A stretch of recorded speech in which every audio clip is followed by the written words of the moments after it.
मैं दुबई गई थी तो मुझे वहाँ पर इसी तरह के सवाल उन्होंने पूछे थे वहाँ लोगों ने कि अच्छा जी ये पैसे कमाने के लिए मना किया गया है सनातन धर्म में, क्या ऐसी कोई रिस्ट्रिक्शन है? I said no, you earn as much as you can, कोई मसला नहीं है, भगवान के लिए इस्तेमाल करें, अच्छी से अच्छी बड़ी गाड़ी लें, भगवान के जो बड़े प्रिय भक्त हैं, जो उनके आचार्य जब वो भेजे जाते हैं, उन आचार्य को घुमाएं उन गाड़ियों के अंदर, आपको फल प्राप्त होगा और भगवान खुद बहुत खुश होंगे कि आप उनके जो रिप्रेजेंटेटिव्स हैं भगवान के, उनको आदर दे रहे हैं। So these are all things जो कि बहुत इम्पोर्टेंट हैं। अब जब हम दुबई गए थे तो एक बड़ी प्यारी सी हम एग्जांपल आपसे शेयर करेंगे। हमारे ये बहुत धन्य बात है कि हमें वहाँ पर हिज होलीनेस भक्ति राघव महाराज का सानिध्य प्राप्त हुआ। तो पहला दिन था और हम वहाँ पर 5 बजे कोई सुबह के टाइम पे पहुँचे और जैसे ही वहाँ पर हम पहुँचे तो हमें पता चला कि जी यहाँ पर मंगला आरती हो चुकी है उस सेंटर में, और महाराज जो है उनका भी वहीं स्टे था उसी सेंटर के अंदर, और वो अपने रूम में जा चुके हैं और वो अपनी उनके पास शालिग्राम है, गोवर्धन है, पूरा वृंदावन का पूरा जो है वो धाम है उनके पास, उसमें गाय माता है, यशोदा मैया, उन सब का वो डीटीज की वर्शिप करते हैं। वो जितने भी साधु सन्यासी होते हैं ना, उनके पास अपनी डीटीज होती हैं। जब भी वो कहीं ट्रेवलिंग वगैरह करते हैं तो उसको वो ऑफरिंग देते हैं, वो 2-3 घंटे की उनकी ऑफरिंग होती है। तो अच्छा, अब हम पहुँचे तो हमारी दिल की ये अभिलाषा थी मन की कि हमें दर्शन हो सन्यासी के, क्योंकि वहाँ पर हम जैसे ही हमने कदम रखा है तो वो सामान्य धरती से वाइब्स कुछ अलग से ही फील हो रहे थे। वहाँ सात्विक गुण बहुत ज़्यादा होता है, जहाँ पर बहुत ज़्यादा नाम जप कीर्तन करने वाले संत हैं, साधु हैं, ब्रह्मचारी हैं, तो वो धरती का प्रभाव अलग होता है, ये आपको भी फील होता होगा।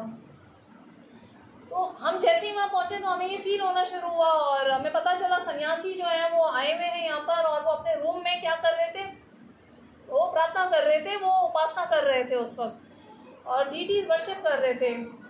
तो हमसे रहा नहीं गया और हम और राम सखा प्रभु जो है ना वो नॉक हमने किया और यानी एंटर हो गए वहाँ पर। हम जैसे ही एंटर हुए तो महाराज ने यू कैन नॉट इमेजिन, उन्होंने अंदर हमें बुला लिया।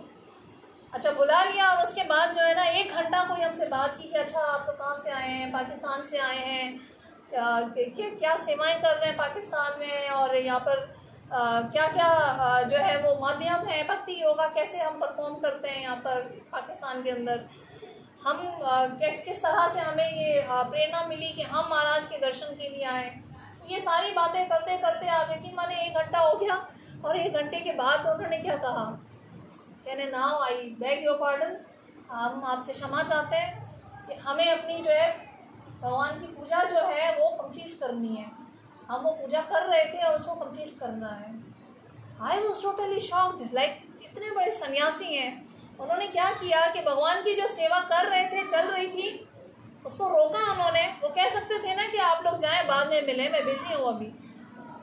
उन्होंने क्या किया, अपनी सेवा रोक के भगवान की जितनी ऑफरिंग थी और हमें उन्होंने क्या किया, अंदर बुला लिया।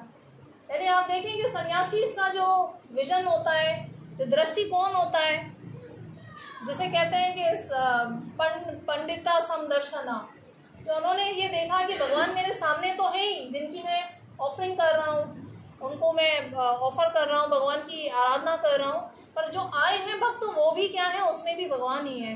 तो उन्होंने हमें रोका नहीं, उन्होंने ये नहीं कहा कि आई एम सन्यासी, I am a big personality, you come after 1 hour, you come after 2 hour. हमें तो पहले उनका अपॉइंटमेंट लेना चाहिए था, उनके जो पीए थे या उनकी पर्सनल सेक्रेटरी होते हैं, पहले अपॉइंटमेंट लेना होता है। सन्यासियों का एक प्रोटोकॉल होता है प्रॉपर, उसको फॉलो करके फिर हम उनके पास जा सकते हैं।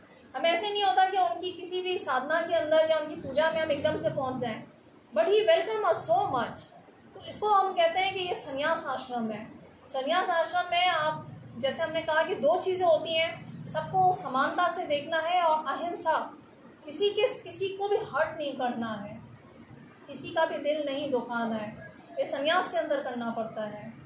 उसके बाद हम जो है वो वहाँ पर 2 पत्नी यानी पति थे, एक बहुत अच्छी फैमिली थी, उनके घर रुके हुए थे हम 2-3 दिन, जय केशव प्रभु एंड उनकी वाइफ चंपत कला माता जी।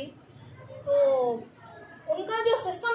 था ना दिन का पूरा, आप समझ लें कि वो गृहस्थ आश्रम में रहते हुए भी ऐसा लग रहा था जैसे वानप्रस्थ के अंदर है। वानप्रस्थ सबको पता है क्या होता है?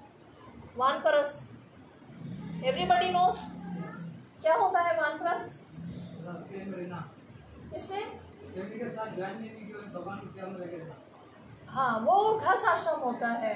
फैमिली के अंदर जब आप रह के सेवा करते हैं वो गृहस्थ आश्रम होता है। वानप्रस्थ क्या होता है, किसी को पता है?